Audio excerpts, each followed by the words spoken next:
Hello আমার প্রিয় বন্ধুরা, দেখো আমি এখানে মোচা নিয়েছি। মোচাটাকে আমি কি সুন্দর করে এখন বেছে নেব। দেখো এভাবে বের করে নেব সবগুলো একে একে। তোমরা সবাই কেমন আছো? আশা করি সবাই ভালোই আছো। দেখো আমি আজকে এখানে করব মোচার ঘন্ট। দেখো মোচাটাকে আমি এভাবে ছেড়ে ছেড়ে নিচ্ছি, আর আমি এখানে ভেতরে যে শক্ত আঁশটা এসে বের করে নিচ্ছি একটা একটা করে। এভাবে আমি সমস্ত মোচার ভেতর থেকে এগুলো আমি বের করে নেব একে একে। দেখো আমার এখানে একদম বের করা হয়ে গেছে, আর আমি এটাকে এখন ঝিরি ঝিরি করে কেটে নেব। দেখো আমি কেটে নিচ্ছি একদম ঝিরি ঝিরি করে। একদম ঝিরি ঝিরি করে না কাটলে কিন্তু জিনিসটা মজবে না।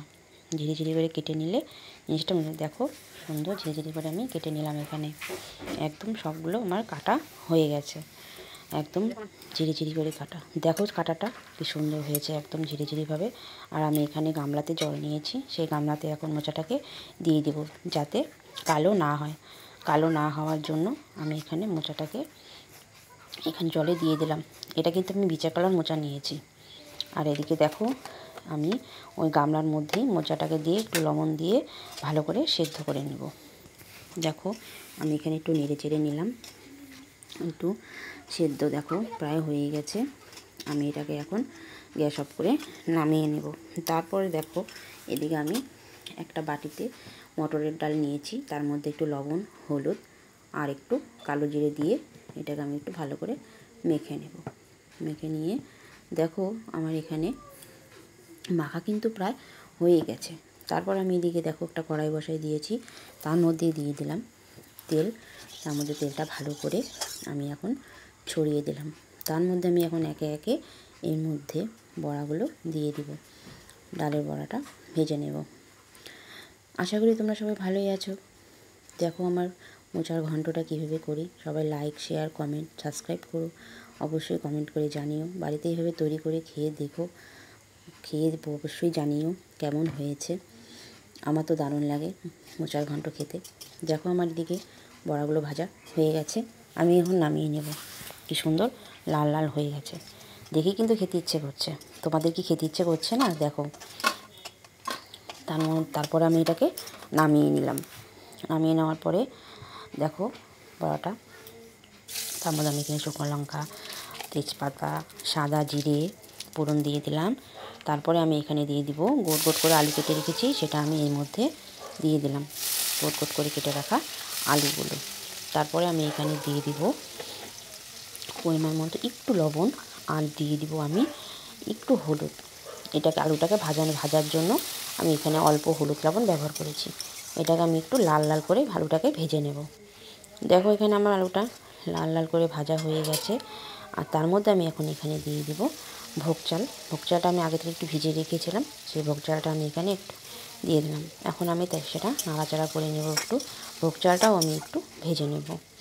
দেখো এদিকে আমার ভোগ চালটাও ভাজা ভাজা হয়ে গেছে, সুন্দর হয়েছে। তার মধ্যে আমি এখন দিয়ে দিলাম সেই মোচাটা, একদম চিপে চিপে জল ছেড়ে ছেড়ে তুলেছি। তারপরে একটু হাত দিয়ে মেখে নিয়েছি। মেখে নেওয়ার পরে কড়াইতে দিয়ে দিয়েছি। তারপর আমি এটাকে নেড়ে চেড়ে নিয়ে একটু ভাজা ভাজা করে নেব। দেখো আমার এখানে কিন্তু ভাজা ভাজা হয়ে গেছে।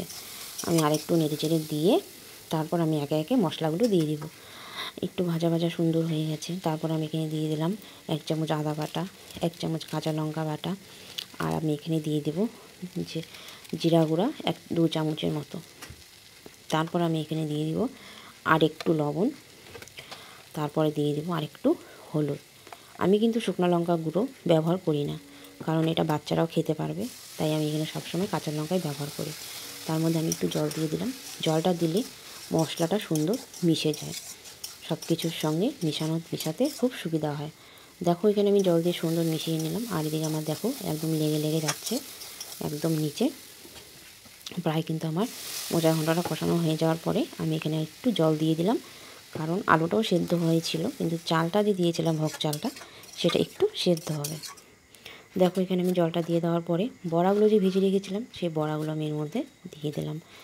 বড়াটার মধ্যে দিয়ে বড়া আমি আগে দিয়ে দিলাম, তাহলে ভেতরটা বড়াটা একটু নরম নরম হবে। দেখো আমার প্রায় দিকে হয়ে গেছে। তার মধ্যে আমি একটু চিনি ছড়িয়ে দিলাম। চিনি না দিলে কিন্তু তরকারির স্বাদটা বাড়ে না।